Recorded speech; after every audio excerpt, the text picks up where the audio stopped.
Hello everyone, welcome. I'm excited to be with you today. It's late in the evening here in Athens. It's probably just morning time over on the Pacific coast. I thought it was important to do a video about the eclipses. On July the 12th, we're entering a season of 3 eclipses. Usually eclipses come in 2s, and this time we've got 3. So I'm really excited because eclipses give us an opportunity to bring things out into the open. Anything that's been hidden, anything that's been suppressed, often during the period of eclipses, comes out for you to look at. And it's an opportunity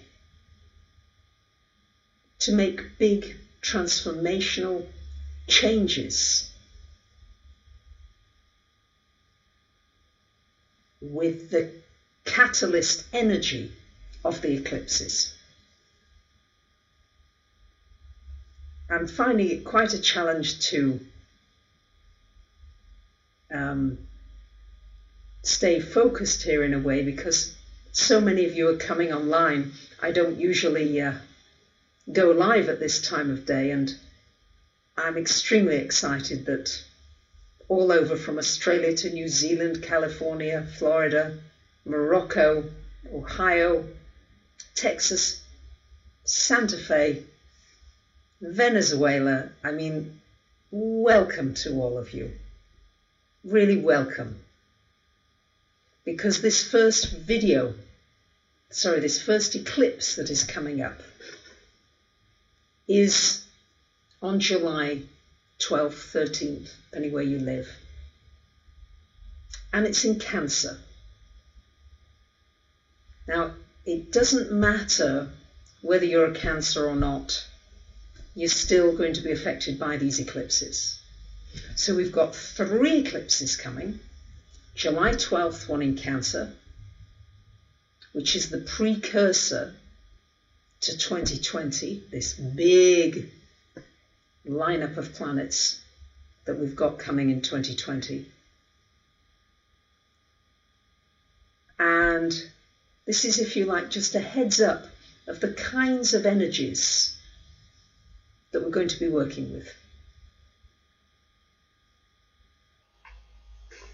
So we always look at signs in pairs, or at least I do. So Cancer has everything to do with family, your home, your security. And these may well be opportunities at this time to maybe move home, to find your true family, to connect up with more of your family. To me, you're my family. We've always had family be a very relatively small nuclear unit.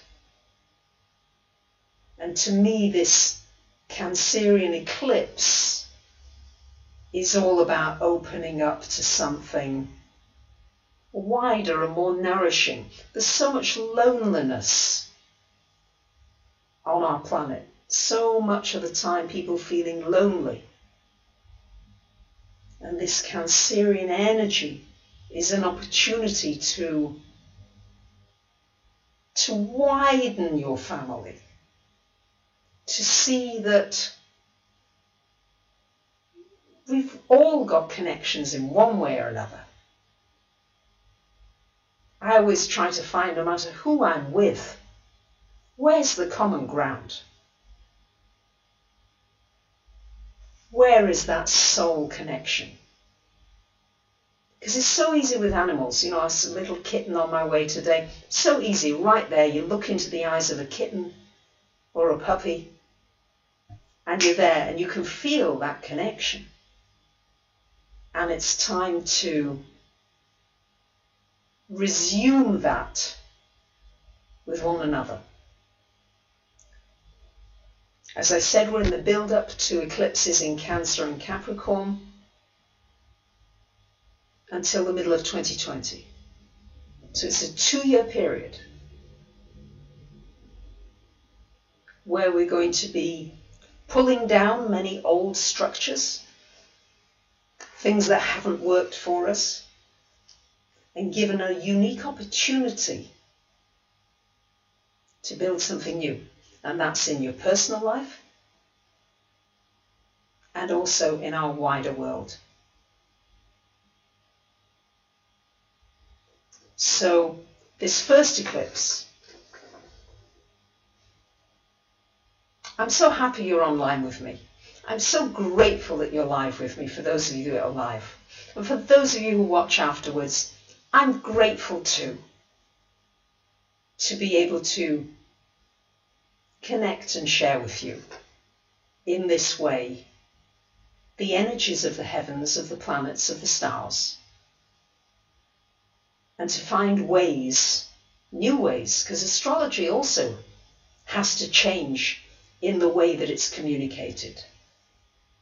The next eclipse after the Cancer one is Aquarius, and Aquarius is very connected with astrology.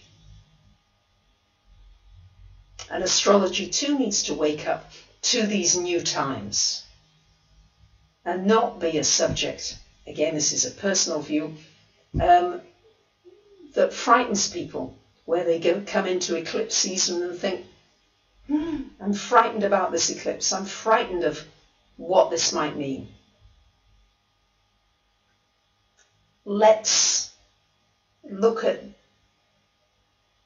kinder ways of interpreting the aspects that are coming up.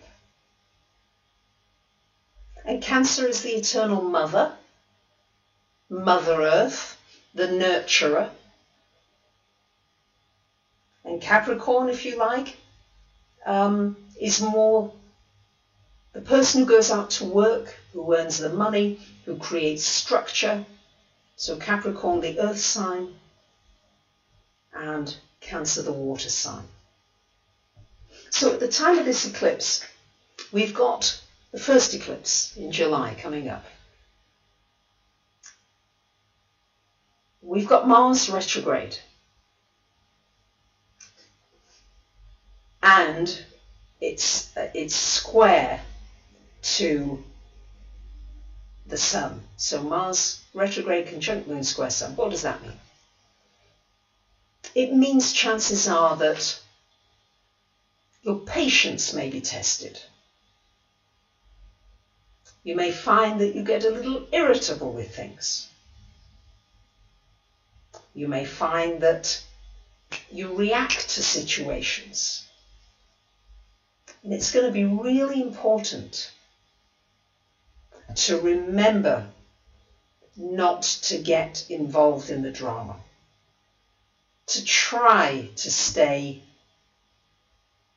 detached and to be an observer rather than a participant. Is that easy? No. Do I do it very well? No. Somebody comes up behind me in the car and they're too close to my bumper and they're hooting me. I have a reaction. I can't say I don't.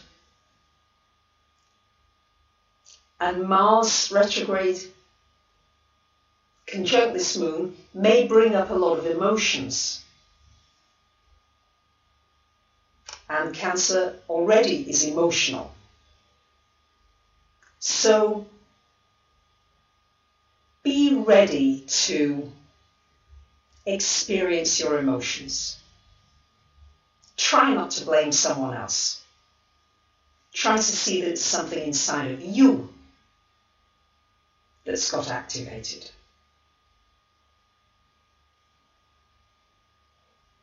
You may find that it's difficult to concentrate sometimes.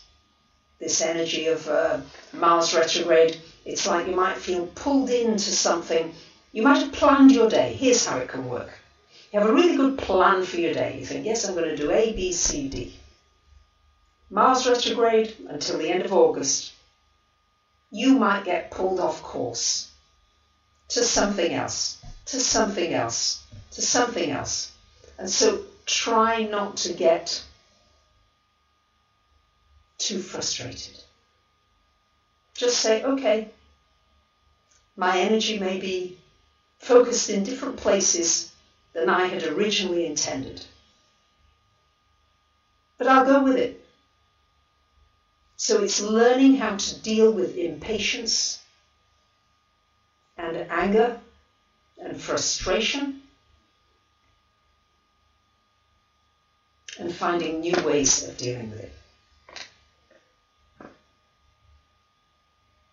I had a reaction recently. I was driving along and an ambulance came out of nowhere, really loud sirens and everything, like they do.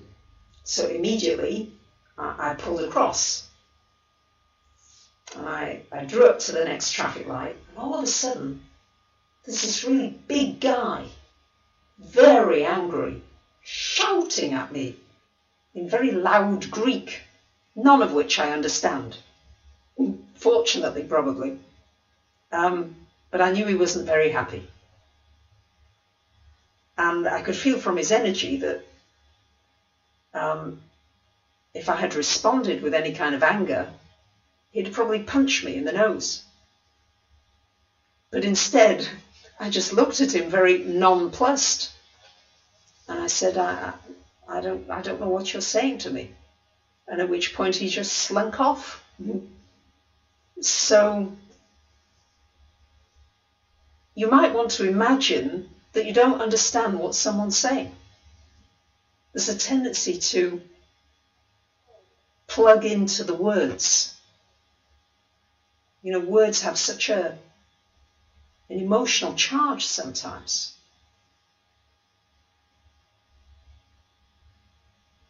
And to just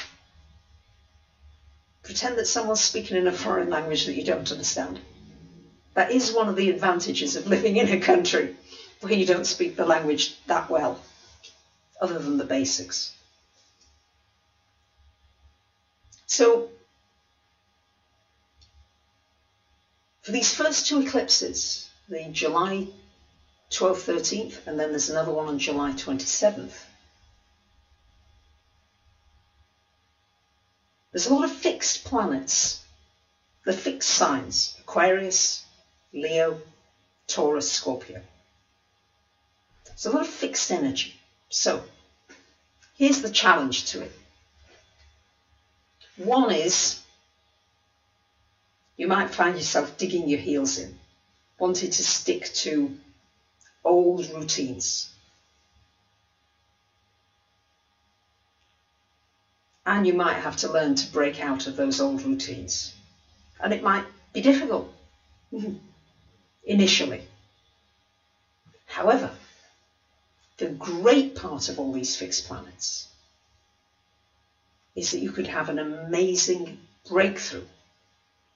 You can do something that you've wanted to do for a while and really accomplish it.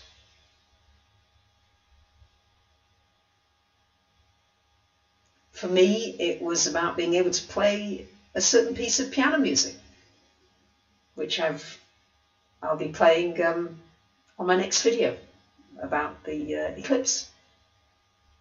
It was to be able to master it so that I could play it well and not just fluff over the difficult bits. So what would you like to master? What would you like to be able to do? This is a great time for a breakthrough. You might find that during the eclipses you go through a cleansing process. It's often a good time for detoxing, for just getting rid of old things. And it might be a detox of physical things. And it might also be emotional or mental things. It's just an opportunity to release, to let go.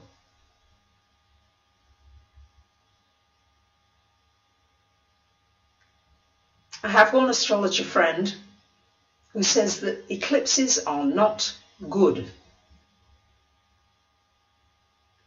And I've had to think about that quite a lot. And I can see why she says that. I can see why she would say they're not good, in the sense that they can be emotionally disruptive. So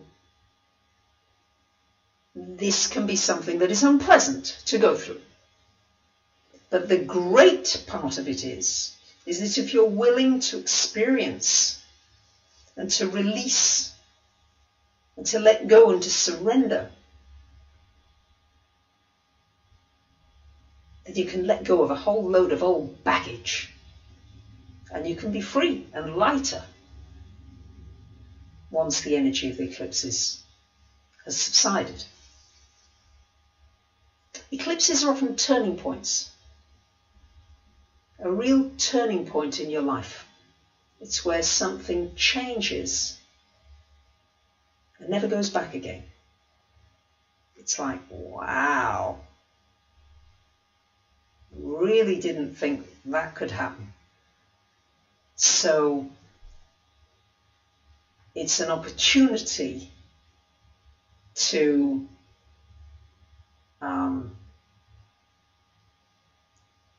open yourself to feeling the emotions and to know that as you feel, you heal. So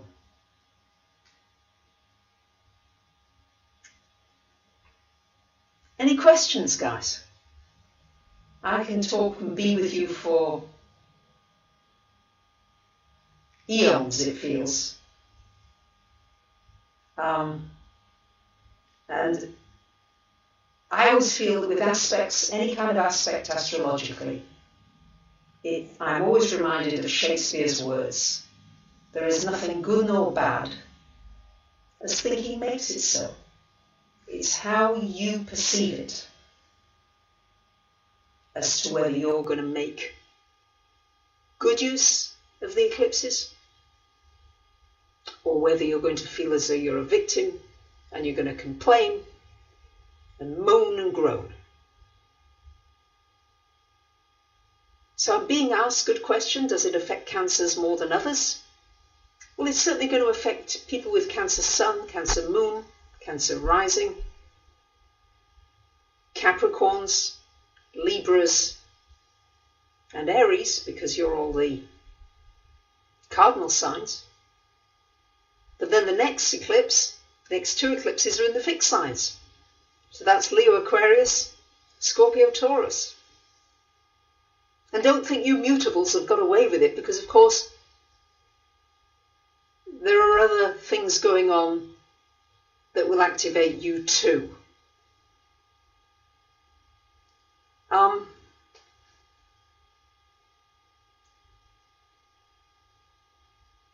So the moon, when we're looking at eclipses, we're looking at moon energy. And it's important to nourish the child within you. The moon in the chart is the child. The little vulnerable you. And remember to nurture that little child. Be gentle to yourself at this time. I'm being asked a great question here by Jolene. Why do I live somewhere where I don't speak the language? Well, I haven't been here very long, and I'm in the process of trying to learn Greek, but I have to say it's one of the most difficult languages I've been faced with. And so at the moment I know mainly some of the basics. And I certainly don't understand when somebody is shouting at me in very fast and angry Greek.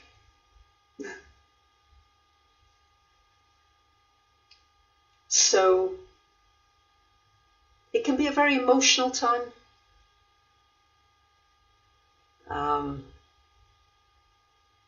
Just say to yourself, I'm going to feel everything. I'm going to let that child within me feel it.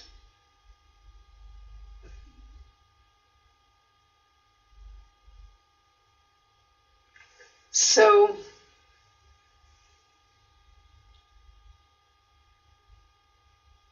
oh, thank you. It was okay. The angry guy, yeah, it hit me for maybe a minute or two. But I didn't engage in it. I think it's only when you engage with somebody's anger, it's only when you want to retaliate or have revenge with someone, that you get drawn into that vortex of a downward spiral, so to speak, as Abraham would say. Why do you get headaches with the eclipses? Well, the energy, the emotional energy, is usually magnified. So we're looking at a lot of emotions swirling. Yeah. So I know you'd each like me to go through all of the signs as to how you're affected.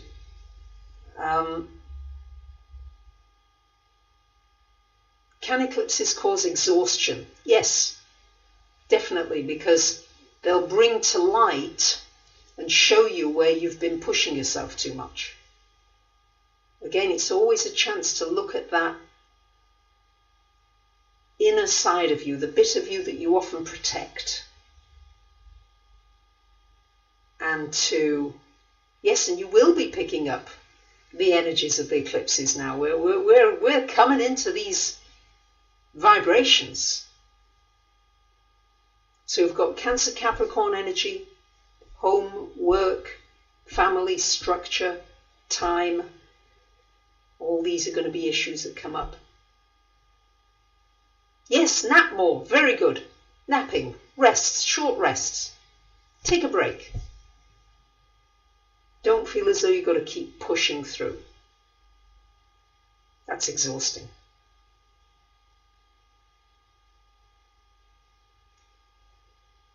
So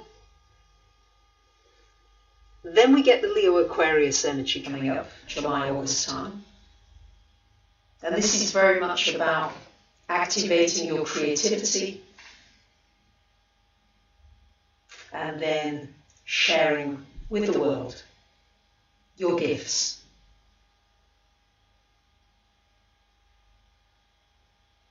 There's always so much to say astrologically. I learn more every single day. Every time I do another reading, a channeling, there's something more to learn. So yes, if you've got political differences with someone, if you've got, just don't engage in it. Just go backwards like Mars retrograde, back out, back away.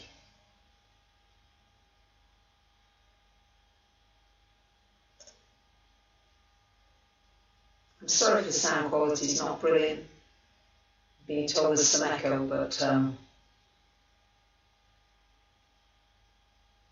I just really want to say, reach out to other people during these eclipses if you can.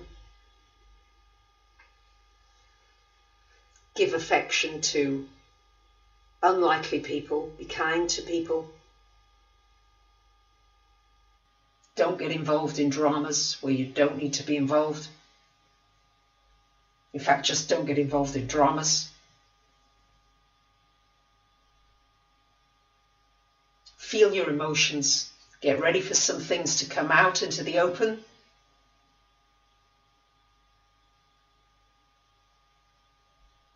And remember to be soft with yourself.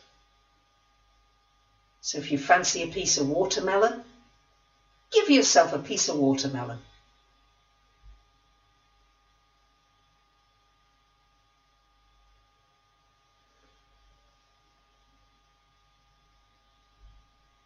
So the biggest aspect that is possibly the most challenging one is the square between Uranus and Mars, on and off over the next couple of weeks. That's beautiful, thank you, Jolene. Doesn't mind the echo, you're grateful your ears work. What a great different perspective. Yeah, it's an acceptance of what is and finding something gratitude. Moon rituals. Moon rituals really is finding the feminine in you. Even lots of women today are quite masculine. I have to learn to be strong and survive. But find the nurturer in you. And men, you have a feminine side too. Find the side of you that really wants to be nurtured and wants to nurture. And moon rituals, I think, I don't know that I would say that there are any particular rituals I would recommend at this time. I would say more than anything, just let others be. Let other people do what they're doing. And you give yourself permission to do what you're doing. Yeah. It's almost like live and let live. If somebody has a little flare-up or a little tantrum, just imagine that person as a 2-year-old wetting his nappy, or diaper, as you would call it in America. Yeah, just see that person as very little and just throwing a bit of a wobbly, and it'll be over soon. And if you can keep doing that, that will be easier through this square of Mars-Uranus, because we'll probably see rebellious events happening around the world, but also people coming together for more humanitarian reasons as well. A collective coming together. There's such a hunger, I feel, for us to find our tribe, the people that we really resonate with. And I think that these eclipses can be an opportunity as you soften, as you open your heart, as you relax into your body, as you know that you're safe, then you will attract others who have that similar kind of frequency.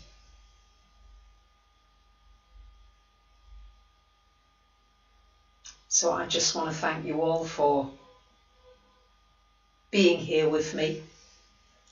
And what a joy it is for me to be able to share some of my insights with you, to answer some of your questions.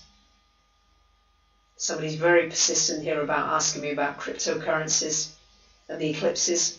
And my honest answer is I don't know. I truly don't know. It's not something I've been following. And with so many retrograde planets happening between now and the end of the year, I think if you think of one thing, expect the opposite. It's going to go, everything I have a feeling will go the other way than what you might expect. So Much love to you all. And just remember to be kind to yourself and gentle with other people to the best of your ability. Thank you very much. Much love to you.